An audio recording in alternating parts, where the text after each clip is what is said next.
buenos días a todas y todos. Un verdadero placer poder estar en este acto.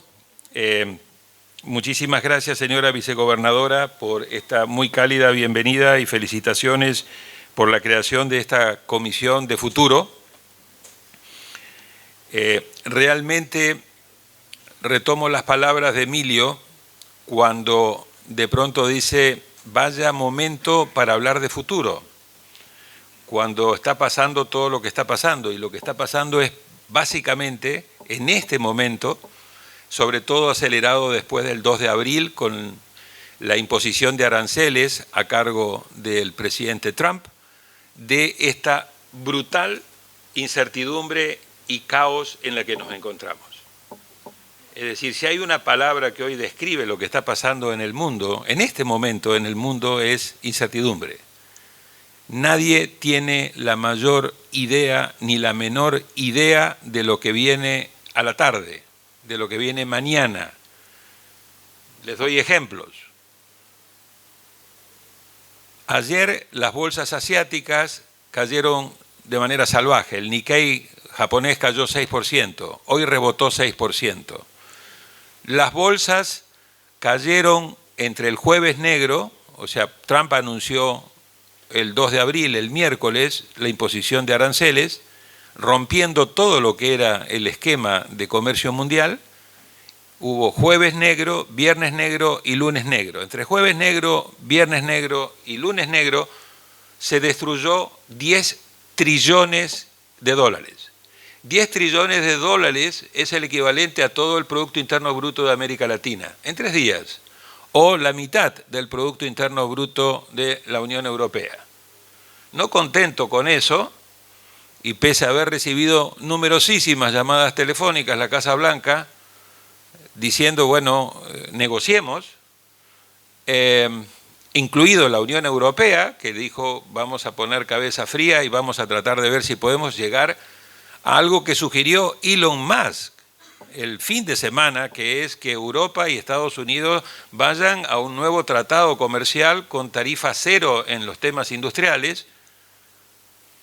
El problema está en China, y ayer China dijo, estamos dispuestos a ir hasta el final en esta pelea, a lo cual Trump anoche le contestó que si China no echa para atrás, ellos van a subir los aranceles al 104%. Esto ya parece casi una broma de mal gusto, ¿me explico? O sea,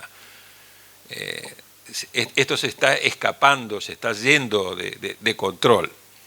Entonces, cuando uno está navegando en una coyuntura tan crítica, no es una crisis más de las que tuvimos en los últimos 35 años. No es la caída del muro de Berlín del 89, la disolución de la Unión de Repúblicas Socialistas Soviéticas del 91, el ataque a las Torres Gemelas en el 2001, la crisis del capitalismo del 2008 o la pandemia del 2020. Este es un momento de verdad, una época de cambios muy profundos que hace que estamos viviendo una ruptura de época. Es un verdadero punto de inflexión. Después podemos profundizarlo. Y aquí cito a Tom Friedman, un gran articulista del New York Times, que dice, lo distintivo de nuestra época, esto es pre-Trump, dice, lo distintivo de nuestra época no es la cantidad de cambio que estamos viendo, que sí hay, sino el cambio en la velocidad del cambio. Y ese es un elemento, si se tienen que llevar una sola idea, llévense en esta idea. Lo que ha cambiado es la velocidad del cambio. Este es un cambio que nos lleva puesto a todos, es un cambio que va demasiado rápido. Hasta ahora, de una manera u otra, nosotros teníamos la capacidad de hacer el catch-up. Es como si salía el tren, pero no salía tan rápido, y uno, si corría lo suficiente, podía subirse al tren. O los marcos regulatorios podían regular esa nueva tecnología. Ahora tenemos cambio en la velocidad del cambio, se acelera muchísimo y son cambios tremendamente disruptivos. Y eso ya nos coloca en un momento diferente. Vuelvo a decir, esto era pre-Trump. O sea que había muchas tendencias que ya estaban presentes antes de que regresara el señor Trump a la Casa Blanca. Y es precisamente esta brecha que encontramos entre, por un lado, cambio rápido y disruptivo y la dificultad de nosotros de adaptar nuestros paradigmas a las nuevas realidades y de adaptar a nuestras instituciones a esas nuevas realidades que una vez que vos la adaptaste ya volvió a cambiar y por lo tanto tenés que volver a cambiar. O sea, no es que cambio y después me quedo durmiendo la siesta 6 meses, 1 año y después tendré el desafío. Esto es constante. El año 2024 no nos defraudó, aquellos que creíamos que iba a ser un año Netflix. Y fue realmente un año increíble, ¿no? El secretario de Naciones Unidas, Guterres, dijo, entramos en la época del caos. Otros dijeron, vivimos el tiempo más peligroso desde el fin de la Segunda Guerra Mundial. Otros dicen, no, desde el fin de la Segunda Guerra Mundial no, pero sí claramente de la crisis de los misiles del 62. Y otros dicen, no, en realidad es el tiempo más difícil desde el fin de la Guerra Fría. Independientemente que sea del 89, 62 o 45, sí estamos viviendo en el momento más peligroso y ustedes retrocedan hasta donde quieren, hasta el 89, hasta el 62. Lo importante es el estado de situación, la coyuntura tan compleja en la que vivimos. Y si el 2024, siendo este año increíble, no nos decepcionó, el 2025, yo les garantizo que tampoco nos va a decepcionar. ¿Le pueden bajar un poquito el volumen? Porque yo me estoy tratando de alejar, pero... Y ese 2025 tampoco nos va a decepcionar. Ahí está mucho mejor. ¿Qué es el año? No, está bien. ¿Qué es el año de lo impensable? ¿Por qué es el año de lo impensable? Porque hay un montón de cosas que nosotros decíamos, eso no va a pasar, eso es imposible, y está pasando. Por lo tanto, yo en mi diccionario, y se lo recomiendo a ustedes, quité la palabra imposible. La reemplacé por es altamente improbable. Pero que es imposible, estamos viendo que hay un montón de cosas que en menos de 100 días Trump reorganice el orden geopolítico mundial y destruya el orden comercial mundial en menos de 100 días. Todavía no se cumplieron los primeros 100 días. Trump ingresó el 20 de enero. Por lo tanto, a fines de abril, a fines de este mes recién se van a cumplir los primeros 100 días. Y todo lo que hemos vivido pareciera ser, como decía Carlos Fuentes, ese gran escritor mexicano que decía, hay años en que parece que no pasa absolutamente nada. Y hay años en que parece que pasan siglos. Bueno, 2025 yo les garantizo va a ser un año que ustedes van a decir, es como si hubieran pasado siglos. Y este 2025 tenemos tendencias que ya estaban presentes, pero ahora hay un gran acelerador. Y este acelerador se llama el señor Donald Trump, que regresó a la Casa Blanca con 3 características. Primero, regresó con más poder que nunca respecto de su primer presidencia. Tiene mayoría en ambas cámaras del Congreso, ganó en los 7 swing states, tiene el control absoluto del Partido Republicano que no se le anima, tiene el control absoluto del movimiento MAGA. Segundo, tiene como gabinete una secta, o sea, gente totalmente, no solamente leal, sino incondicional. Ahí hay una suerte de democracia imperial. Es Trump más algunos ministros, no como en la primera presidencia, donde lo habían rodeado a Trump de exgenerales, jefes de gabinetes, etcétera, para que no hiciera demasiadas locuras. Este es un Trump con las trenzas sueltas. En este momento, el único límite de momento que ha tenido son algunos jueces que le han dicho usted no puede hacer eso, o usted no lo puede hacer de esa manera. Pero fuera de eso no hemos visto todavía ningún otro control. Y tercero, es un Trump que tiene un problema de tiempo, doble. Tiene que hacer las cosas bien porque vienen en noviembre del año que viene elecciones de medio periodo. Y ya Ted Cruz, uno de los grandes republicanos, dijo, o esto resulta bien, o en noviembre del año que viene va a haber una sangría del Partido Republicano, pues nos van a pegar con todo. Pero a su vez Trump, de momento, no tiene su reelección. O sea, es un presidente como la leche que tenemos en la heladera, tiene fecha de vencimiento. Ya de todas maneras, algunos legisladores y el propio Trump dijo, bueno, quizás pueda haber una reforma y quizás yo pueda tener un nuevo periodo. Es algo que todavía no hemos pensado, o sea, abrió la puerta de la expectativa de decir, ojo, que a lo mejor no me voy en 4 años, a lo mejor me puedo quedar, lo cual sería una crisis gravísima desde el punto de vista constitucional en los Estados Unidos. De ese personaje estamos hablando, y básicamente yo veo hoy el mundo en abril del 2025 con 4 megatendencias.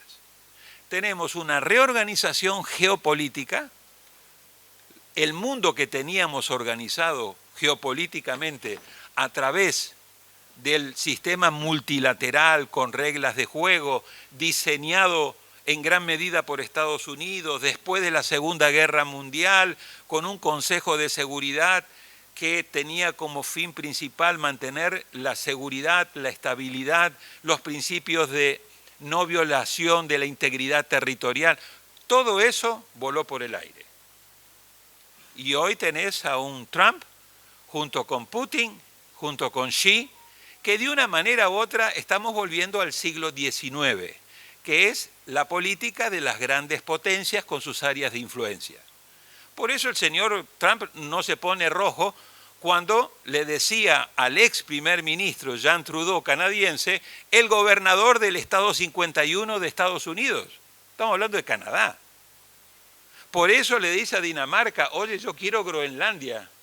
Necesito Groenlandia porque se está la reconfiguración del deshielo del Ártico. Ahí necesito yo apropiarme de Groenlandia y además hay un montón de tierras raras que las necesitamos para todo lo que es el tema del desarrollo tecnológico. De una manera u otra, dijo, lo vamos a conseguir. Y por eso le dice a los panameños, donde yo vivo en este momento, por cierto, Carter les devolvió el canal de manera incorrecta, indebida, cosa que no es cierto, porque se lo devolvió a través de un tratado Torrijos-Carter. Yo lo quiero recuperar, porque esa es una ruta que yo necesito para mover no solamente barcos mercantes, sino si necesito mover el Navy, los barcos de guerra, no me tengo que venir hasta el final de América del Sur, sino que precisamente lo hago a nivel de Panamá.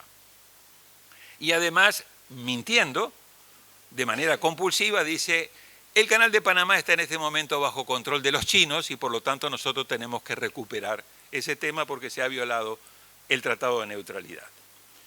Entonces, tenemos una reconfiguración geopolítica. 2, tenemos una reconfiguración comercial con esta imposición de aranceles que ha hecho a mansalva. Recuerden que Estados Unidos es la potencia que impulsó a la mayoría de los países del mundo, incluidos nosotros, diciendo que la salida era no la sustitución de importaciones, la salida era el libre comercio. Bueno, el que está haciendo ahora política de sustitución de importaciones y política proteccionista es precisamente el que nos dijo por años y décadas que ese no era el camino. La tercera tiene que ver con, en mi opinión, un tema que seguimos subestimando, que es el tema del cambio climático, el tema medioambiental. Lo seguimos subestimando y subestimando hasta que un día nos vamos a llevar una sorpresa muy fuerte. Creo que una provincia, por ejemplo, como Córdoba, ese es un tema central. Y la cuarta, y esta ya es una amenaza existencial, tiene que ver con la revolución tecnológica y con la aceleración de la inteligencia artificial.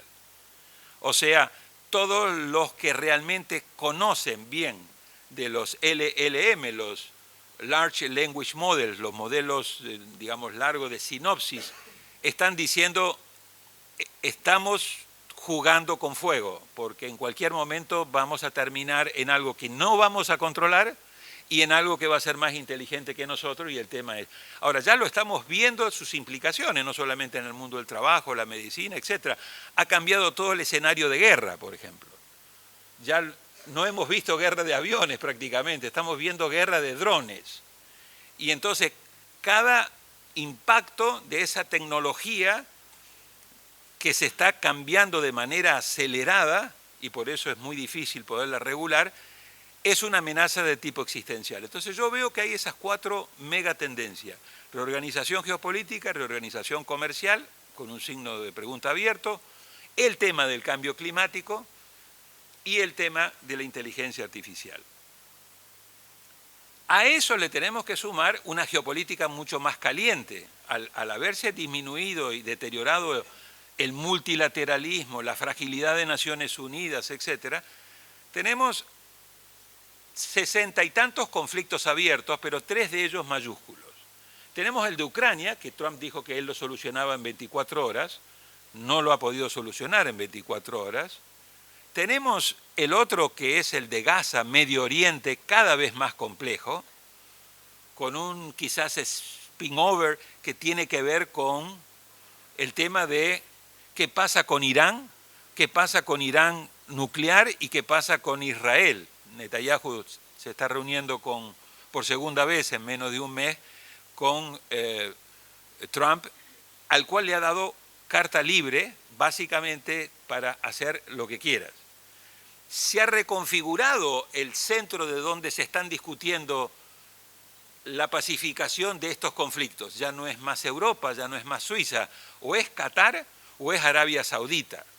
Con lo cual estamos viendo cambios muy importantes. ¿Cuándo se habían negociado en Arabia Saudita? Bueno, con los acuerdos de Abraham entre Israel y Arabia Saudita, pero a nivel mundial el protagonismo se lo está llevando el Medio Oriente. Trump, en su reconfiguración geopolítica, está diciendo lo siguiente: Rusia y Putin no son más mis enemigos y por lo tanto mi presencia en la OTAN no es tan importante, pues yo no tengo que defender a Europa de Rusia. Europa se tiene que defender por sí sola y tiene que comenzar a invertir, como ya los europeos están despertando después de 80 años, que ellos son los que tienen que... Se está rearmando Alemania, lo cual es una cosa también totalmente inédita. Mi problema no está en Medio Oriente, pues yo no necesito petróleo, tengo petróleo, todo lo que necesito, y además tengo con el fracking también el tema de gas. Mi prioridad y mi adversario estratégico del siglo XXI se llama China, y es con China con quien yo tengo que competir. Por eso hoy la pelea está instalada fundamentalmente en China. Y de una manera u otra, lo que está tratando de hacer Trump es una Kissinger a la inversa. Ustedes recuerdan que en los años 70, cuando el enemigo era Rusia, Kissinger convence a Nixon de ir a China a ver a Mao para lo que se llamó la diplomacia del ping-pong. Vamos a desenganchar a China de Rusia, porque el día que China y Rusia, decía Kissinger, estén unidos, Estados Unidos está en muchos problemas. Bueno, ahora está tratando de hacer la Kissinger a la inversa. Es decir, voy a Rusia. De hecho, Rusia y Corea del Norte son los únicos 2 países que no le puso aranceles. Y uno se pregunta, le puso aranceles a todo el mundo y no le puso a Rusia y no le puso a Corea del Norte. Porque esos no son mis enemigos. Yo tengo que irme desprendiendo de compromisos de hace años y tengo que concentrarme fundamentalmente en donde está mi adversario estratégico del siglo XXI. Y eso se llama China. Consecuencia de todo esto, tenemos un desorden internacional y tenemos un desorden comercial, no orden. Y esto consecuencia de que, de nuevo, hemos invertido los papeles, porque Estados Unidos, que fue quien diseñó el orden internacional y quien diseñó el orden comercial y que se benefició enormemente, incluso en la década de los 90, con las 2 presidencias de Clinton, con el tema de la globalización, hoy es la potencia revisionista. Hoy es Estados Unidos el que viene y dice, no me gusta cómo está organizado el mundo, tengo que cambiarlo porque ya no sirve a los intereses de cómo yo veo a Estados Unidos. Y China, que supuestamente era la potencia revisionista, ¿se acuerda que siempre se citaba a Tucídides, que decía que cuando una potencia emergía, eso fue por Esparta y Atenas, esa potencia, de una manera u otra, iba a ser resistida por la potencia que existía y eso iba a llevar una guerra. Y China es la que está jugando de potencia de preservación del status quo. O sea, China está diciendo, no tenemos que tirar todo por la ventana, hay muchas cosas que están funcionando bien.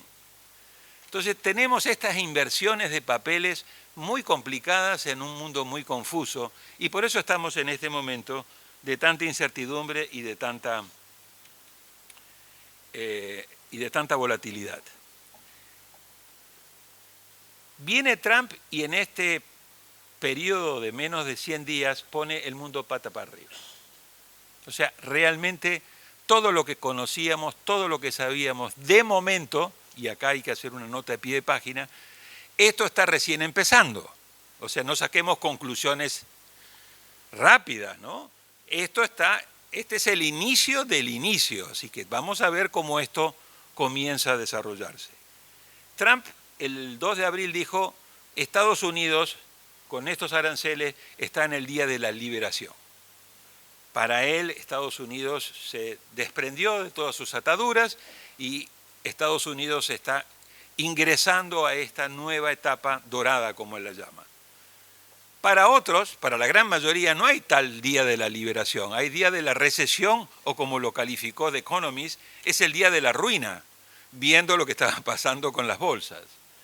Y por lo tanto, hay varios indicadores, por ejemplo el VIX, el índice VIX es uno de ellos, que es el índice del miedo, el tema del temor, frente a tanta incertidumbre. Bueno, ese índice del miedo ha tocado los niveles similares a cuando vino la pandemia en el 2020. O sea, en estos últimos 40 años, básicamente tuvimos el crash de 1987, después tuvimos la crisis del 2008 con el tema del capitalismo y después tuvimos la crisis de la pandemia en el 2020. Esta crisis está producida no por el virus del COVID-19, está producida por el virus Trump. O sea, esta es una crisis inducida desde lo más alto del poder.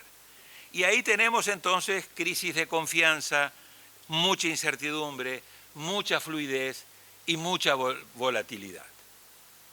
Todo esto, todo este estado, hace que haya una presión creciente en las bolsas. Por ejemplo, el S&P ahora está rebotando casi un 4%, y uno dice, ¿qué cambió de ayer lunes, donde se volvió a hundir, del viernes pasado, donde se hundió como el 6%, a hoy, que está rebotando casi un 4%?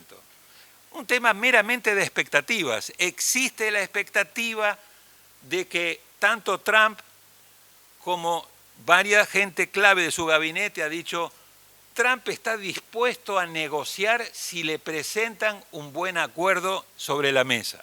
Y acaban de decir hace 2, 3 días, nada es negociable, a hoy todo es negociable y todo está sobre la mesa si es que podemos llegar a un buen arreglo. Y uno dice, sí, pero estamos manejando el mundo de esa manera, ¿no? O sea, no es una pyme lo que estamos manejando. Estamos manejando el mundo de nada es negociable a todo es negociable. Esas son las expectativas que genera el mercado y dice, che, pero a lo mejor él lo que hizo es puso este garrote arriba de la mesa para tratar de reequilibrar balances comerciales, etcétera, pero acá hay la posibilidad de llegar a un arreglo. Por ejemplo, Trump dijo anoche, estoy dispuesto a negociar todo, pero no a dar una tregua por 90 días como algunos le están pidiendo. O le dijo a la Unión Europea, estoy dispuesto a negociar, pero no a cualquier precio. Veamos qué me ofreces. Recuerden que estamos hablando de un desarrollador inmobiliario. Esto no es una broma, ¿eh? Este es un señor que toda su vida desarrolló inmuebles. Por eso a Gaza quiere hacerle la Riviera Gaza. Y él, en su manual de cómo negociar, siempre dijo lo siguiente, yo empiezo pidiendo un precio muy alto y después negocio, duro, y voy bajando hasta un nivel.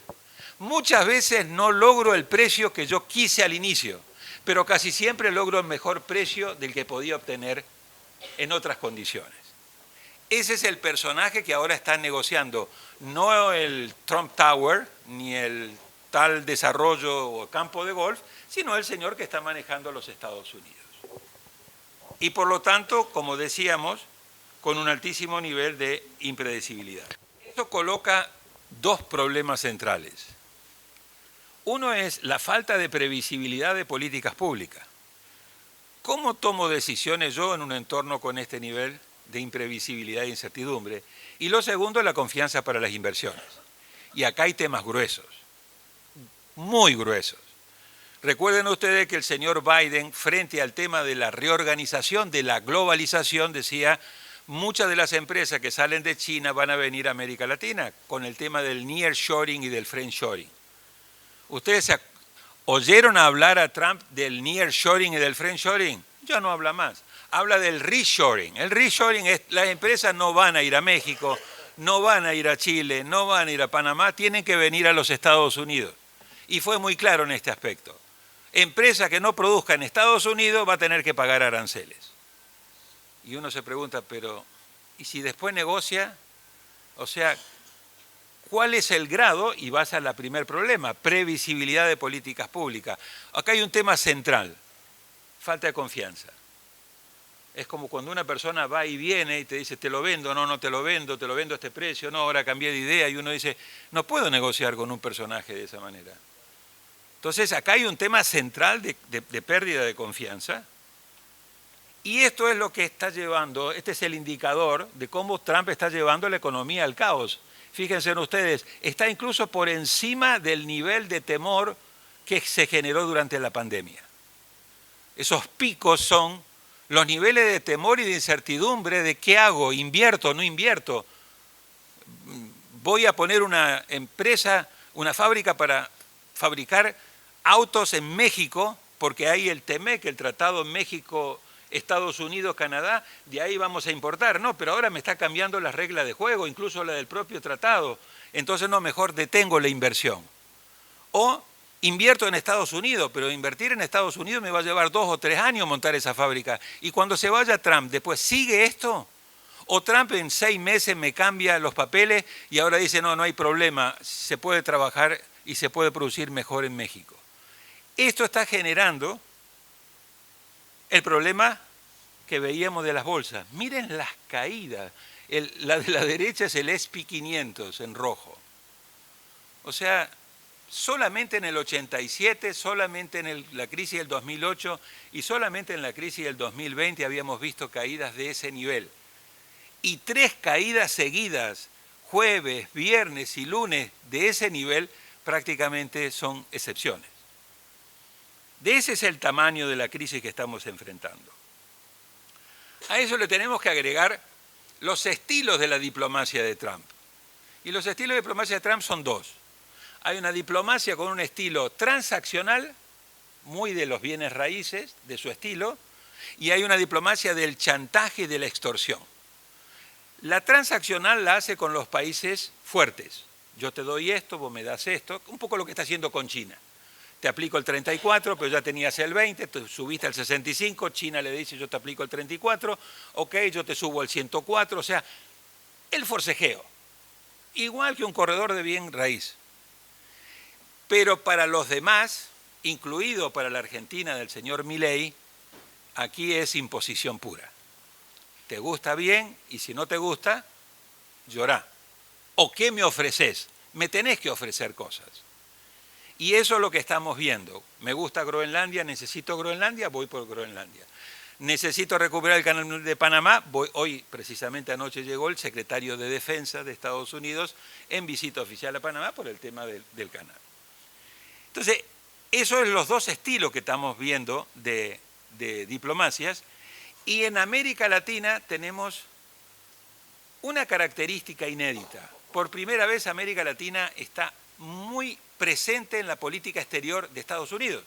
El problema es que estamos muy presentes por todas las razones malas, o sea, no hay una agenda positiva para América Latina, hay una agenda negativa. Y una agenda negativa que tiene 4 temas.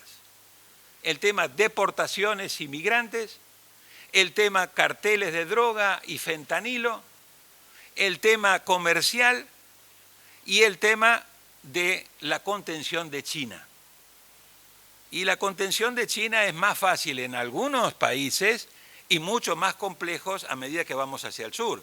Porque a medida que vamos hacia el sur, incluso un país como Argentina, que se ha quedado sin política exterior propia, porque el presidente Milei se ha alineado por completo en una relación carnal, no 2.0, sino 6.0, mucho más carnal que lo que fue la relación carnal con Menem, se ha alineado totalmente detrás de Estados Unidos a cambio de quizás obtener algunos beneficios. Uno de ellos es la negociación con el Fondo Monetario Internacional, que se está complicando.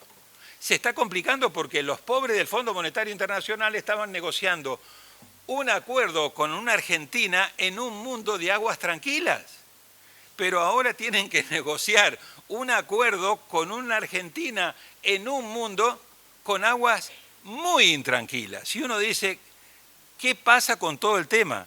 Hasta hace 2 meses, todos los economistas y todos los bancos y todas las calificadoras de riesgo decían, el euro se deprecia, quizás perfore la paridad y el dólar va a salir fortalecido. ¿Qué ha pasado 2 meses y algo después? El euro fue de 1,02 a 1,10, donde está hoy, y el dólar se ha depreciado. Pero el dólar se deprecia frente al euro, pero frente a las monedas latinoamericanas, con el 10% que nos aplicó a todos, salvo a Nicaragua 18, salvo a Venezuela 15 y salvo a Guyana 38, muy probablemente tenga que depreciar. Entonces, ahí comienza a ver el problema, no solamente cómo me trata Trump con el arancel, sino qué le pasa a mi país en una economía que básicamente está enfrentando un problema que es, ¿se viene una recesión global? Y además de la recesión global, ¿se viene un aumento significativo de la inflación? Y aún más, ¿se viene una época de estanflación? Y aún más, ¿qué va a hacer la FED frente a este tema? El otro día Trump le puso un X, un Twitter, al presidente de la FED y le dijo, bajá las tasas de interés, como si fuera su empleado. Pero bajar las tasas de interés implica de que en este contexto la inflación se les puede volver a disparar. Pero, y si no bajo las tasas de interés, la economía se me puede enfriar. Entonces la FED está tiene que cuidar 2 caballos. Uno, ¿cómo hago que siga creciendo? Y ¿cómo hago que no se me vaya la inflación? Ese soft landing que se llama, ese aterrizaje suave, lo había logrado hasta hace poco, pero ahora está en una disyuntiva muy complicada. Y todo esto, no sé si a ustedes les pasa lo que me pasa a mí y a mucha de la gente con la que yo hablo, está generando mucho desconcierto y mucha incertidumbre que está llevando a temor, angustia y ansiedad. Este elemento psicológico del temor, la angustia y la ansiedad, cómo opero, cómo me manejo, cómo gobierno en este contexto. Y es un escenario claramente VUCA, otra vez un escenario VUCA en inglés, VUCA en español. O sea, con mucha volatilidad, con mucha incertidumbre, con mucha complejidad y claramente con mucha ambigüedad. Y ahí nos tenemos que ir casi 100 años atrás y retomar las palabras de Ortega y Gasset, que dijo hace casi 100 años, en un momento también de ruptura de época, no sabemos lo que nos pasa y eso es precisamente lo que nos pasa. No sabemos lo que está pasando. Tenemos algunas ideas, algunas hipótesis. No sabemos qué va a pasar mañana ni la semana que viene. ¿Sí? Esta falta de previsibilidad. Y ahora entramos rápidamente a América Latina. Bueno, a nivel mundial, estas eran las indicaciones de enero del 2025 del Fondo Monetario Internacional de qué iba a pasar con el crecimiento. Y de nuevo América Latina creciendo por debajo del promedio mundial. Pero ya la economía mundial mostraba signos de agotamiento. La presidenta del Fondo Monetario Internacional dijo, es un crecimiento lento e inestable. Pre-Trump. Hoy estas proyecciones pueden volar por el aire. O sea, claramente en lugar de crecer Estados Unidos el 2.7, como se preveía, muy probablemente puede traer una recesión de 5 puntos o de 4 puntos. Y la inflación puede subir al 7%. Es decir, estamos en un momento de marcada incertidumbre donde América Latina iba a crecer tan solo el 2.5%. Pero tampoco sabemos si la economía entra en recesión, qué le pasa a América Latina. Entonces, otro marco de incertidumbre muy grande. Tenemos la trampa del bajo crecimiento, una América Latina que crece muy poco por debajo de lo que necesitaría crecer, Y ese crecimiento es que entre el año 2014 y el año 2023 América Latina tuvo su segunda crisis de crecimiento, su segunda década perdida, creció 0.8% promedio regional. 0.8% es la nada misma para una región con las necesidades que tiene. La pobreza y la desigualdad, si bien han disminuido levemente, siguen altas, casi 30% sigue en pobreza y seguimos teniendo los niveles más altos de desigualdad. Los indicadores mundiales de gobernanza del Banco Mundial nos indican de que es una región que está muy mal preparada en términos de capacidades. Don Javier nos va a contar con más detalle. Y esto, la combinación de todos los ingredientes anteriores, lleva a las tres trampas de las cuales habla CEPAL para la región. Tenemos una trampa de baja productividad y de bajo crecimiento. Tenemos una región con alta desigualdad, baja movilidad, baja cohesión social y dificultad de crear empleos de calidad, que es un tema central, el tema del empleo. Decía el presidente del Banco Mundial en una muy buena entrevista que le hizo el domingo periodista del Río, de que en los próximos 12 a 15 años a nivel mundial van a ingresar al mercado laboral 1.200 millones de jóvenes. 1.200 millones de jóvenes, o sea, 30 Argentinas. Pero decía, las proyecciones nos indican que únicamente estamos preparados para generar 400 millones de empleos. Y uno se pregunta, ¿y qué hacen los otros 800 millones? Sin el factor inteligencia artificial, que va a crear empleo, pero va a destruir una buena cantidad de empleo. A nivel de América Latina, casi el 30% ni trabajan ni estudian los jóvenes. Entonces, tenemos problemas muy de fondo. Y la tercera es bajas capacidades institucionales y una gobernanza poco efectiva. ¿Qué pasa en el frente, en el frente económico-social? ¿Qué pasa en el frente político? En el frente político, la democracia a nivel mundial está pasando por un muy mal momento. Ustedes ven cómo ha ido cayendo el tema de la democracia y está surgiendo gobiernos autoritarios. La amenaza autoritaria está cobrando fuerza. Estos son los índices de The Economist del año 2024, donde solamente el 6.6% de la población mundial vive en democracias plenas y el 38.4% vive en democracias defectuosas. El resto del mundo vive o en gobiernos autoritarios o en regímenes híbridos. Por lo tanto, las noticias también en este frente no son positivas. Y América Latina en este conjunto lamentablemente también viene sufriendo un deterioro creciente y progresivo de la calidad de sus democracias.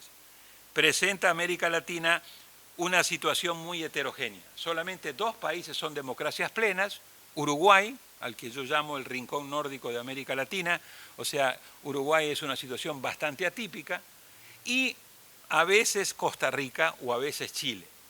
Después tenemos 6 países, incluido el nuestro, que se califican como democracias defectuosas. Ahí está Argentina, Brasil, Chile, Colombia, Panamá y República Dominicana. Después tenemos 8 países que son regímenes híbridos. Los regímenes híbridos en la categoría esta yo les llamo como el purgatorio. No estás en el infierno, pero ya no estás en el cielo. Por lo general, cuando entras a régimen híbrido, lo más probable es que te quedás ahí, te seguís deteriorando o te vas a régimen autoritario, como le pasó a Nicaragua, como le pasó a Venezuela. Y después tenés 4 países que califican como regímenes autoritarios: Cuba, Venezuela, Nicaragua, y la situación muy particular de Haití, que además de un régimen autoritario ya es un Estado fallido. Es una situación realmente dramática la que sufre Haití. Entonces, ahí tenemos una situación compleja desde el punto de vista de la calidad de la democracia. Después tenemos lo que nos dicen las encuestas, como por ejemplo Latinobarómetro, que el 52% de los latinoamericanos apoya la democracia, pero el resto no. Hay un porcentaje muy importante que dice: yo la verdad no me siento comprometido con el tema de democracia. Tenemos un problema central en materia de satisfacción con la democracia. Solamente el 33% se considera satisfecho con la democracia, mientras un 67% dice: estoy en democracia, pero la verdad que no me está solucionando, no me está funcionando. Y esto nos lleva a, para mí, el tema central de mayor riesgo de nuestra cultura política, que es la buquelización de la política o la milenización de la política. Yo te resuelvo los problemas, pero sí voy a tener que ser un poco desprolijo institucionalmente. Voy a tener que ser un poco desprolijo con el tema del Estado de Derecho, voy a tener que ser un poco prolijo a quién escojo para llevar a la Corte Suprema de Justicia, voy a tener que ser un poco desprolijo con el tema de los procedimientos frente al Congreso, voy a tratar de gobernar por lo general por decreto de necesidad y urgencia porque no tengo las mayorías necesarias, voy a gobernar sin presupuesto aprobado, o sea, pero yo te voy a dar resultado. En El Salvador el resultado era la inseguridad, aquí es la inflación.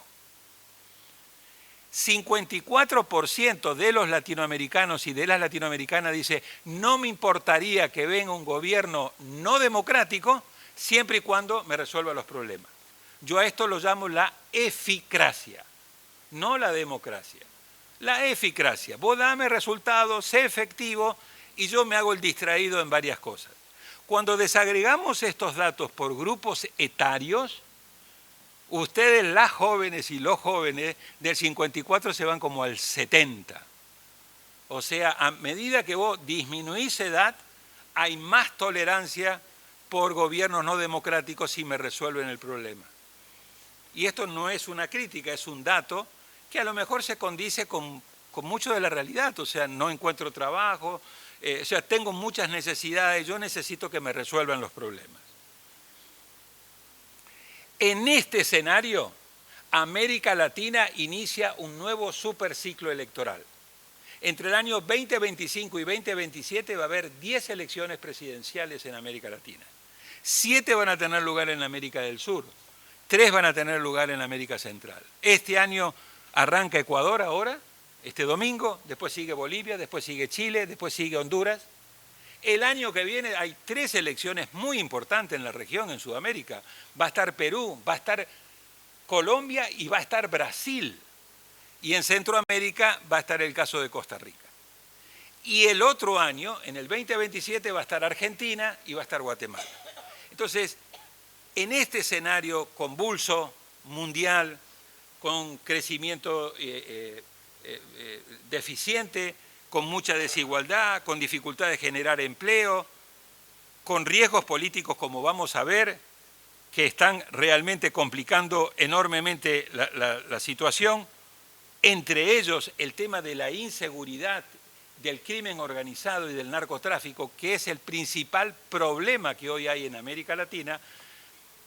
El grueso de América Latina va a ir a elecciones y es muy probable que haya una reconfiguración del escenario político regional, porque en principio la tendencia mayoritaria, no total, pero mayoritaria, es que hay un voto de castigo a los oficialismos, independientemente del signo político que tengan esos oficialismos.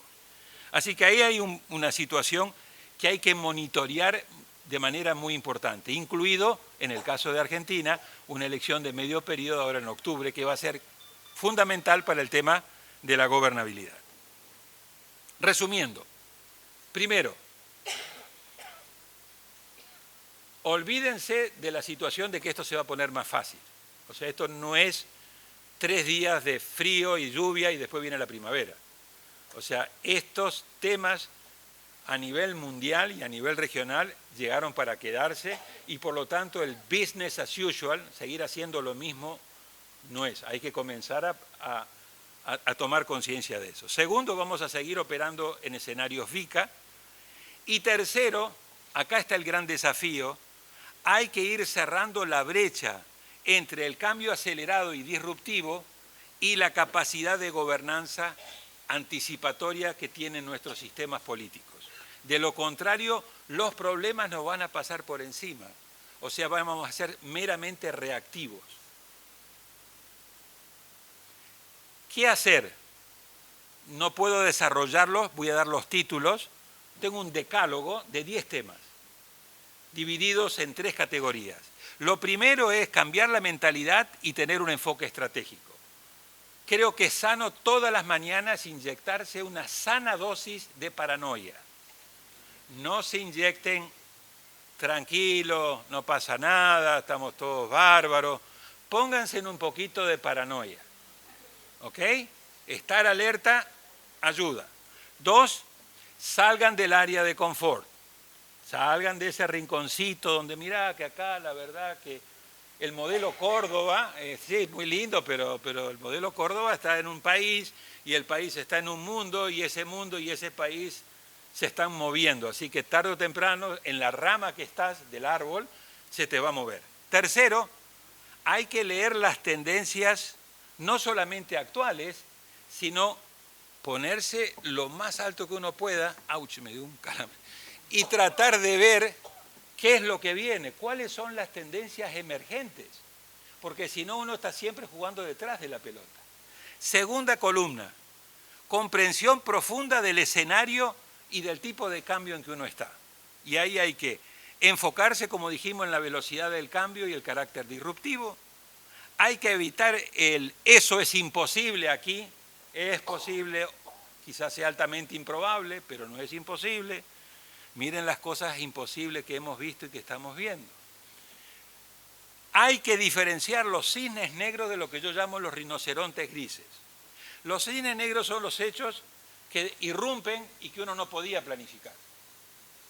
Pero los cisnes negros son los problemas que vos estás viendo, están ahí, pero los vivís subestimando. En términos de salud, colesterol y triglicérido alto. No pasa nada, hasta que un día te llevaste un infarto. Pero qué locura, no, locura no. Hace 10 años el cardiólogo te está diciendo tener los indicadores altos.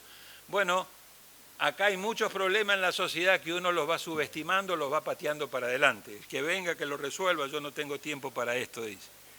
Y lo otro es distinguir las amenazas tradicionales de las amenazas existenciales. Por ejemplo, inteligencia artificial. No la podés tocar como una amenaza normal y clásica. Y finalmente hay 3 aspectos en la tercera columna, que es cómo te preparás, cómo adaptás y cómo innovás.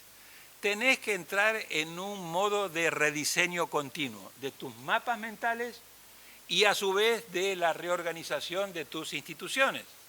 Es muy difícil gobernar sociedades complejas del siglo XXI con paradigmas del siglo XX, con instituciones del siglo XIX. Y los partidos políticos y los parlamentos fueron diseñados en el siglo XIX. Gracias. Nuestros paradigmas son del siglo XX, pero los problemas son del siglo XXI, requieren de una velocidad de respuesta, requieren de un tipo de respuesta que no se la vamos a poder dar.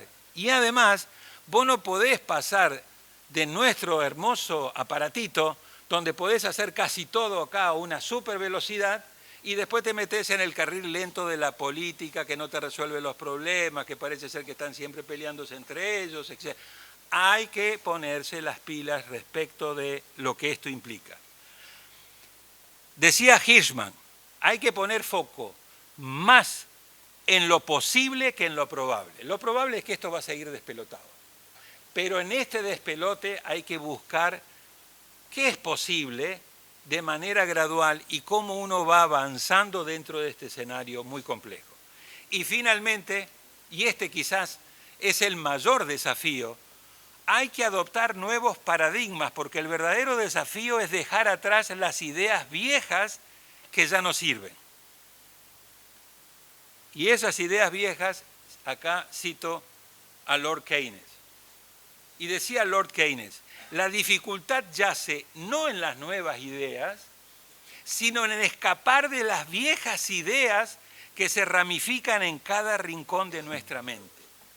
Son las viejas ideas, los viejos paradigmas, nuestras viejas concepciones, las que nos hacen cometer errores uno detrás de otro. No son las ideas nuevas. Y ahí el ejercicio de limpieza mental, de cómo quitarnos esas viejas ideas, es fundamental. Por lo tanto, cierro con estas 8 o 7 recomendaciones. Primero, hay que recobrar la centralidad y la confianza en la política. Es mentira que esto se resuelve con menos política. Es mentira que la política es un negocio malo, indecoroso. Sí, habrá partes de la política, habrá pero es la política mayúscula, la política que es la que tiene la capacidad de transformar positivamente la sociedad. No renunciemos a la política, esto no lo cambia el mercado solo, esto lo cambia una buena política. Y para tener una buena política hace falta mejorar la calidad del liderazgo político. Hay que quitarse ese epíteto de casta, ese elemento siempre negativo, despectivo, la política como un tema de negocios corruptos con una casta corrupta. Eso no nos lleva a ningún lado. Nunca nos ha llevado a ningún lado, positivo me refiero. Tercero, hay que relegitimar las instituciones para mejorar la gobernabilidad democrática. Como bien han ganado el premio Nobel Robinson y los autores que han escrito este estupendo libro Cómo fracasan las naciones, es con buenas instituciones, con buena calidad de liderazgo y con buena política cómo las sociedades se transforman y cómo se logra desarrollo y cómo se logra democracia. Así que hay que hacer esta apuesta triple, a la política con mayúscula, a la calidad de los liderazgos y a las instituciones. Hay que atender la dimensión social de la democracia. O sea, hay que renovar y renegociar el contrato social. No podemos seguir en sociedades con estos niveles de fractura, con estos niveles de grietas, con estos niveles de desigualdad. Y ahí el tema del empleo de calidad es un tema central de toda política social. No hay mejor política social que un buen empleo. Los programas sociales vienen a sustituir cuando no tenés un buen empleo y además que te dignifica. Y por lo tanto hay que desarrollar sistemas productivos capaces de generar empleo.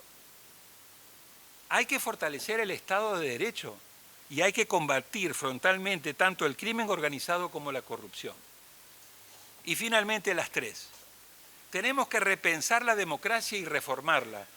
Como les decía, imposible gobernar sociedades complejas del siglo XXI con paradigmas del siglo XX y con instituciones del siglo XIX.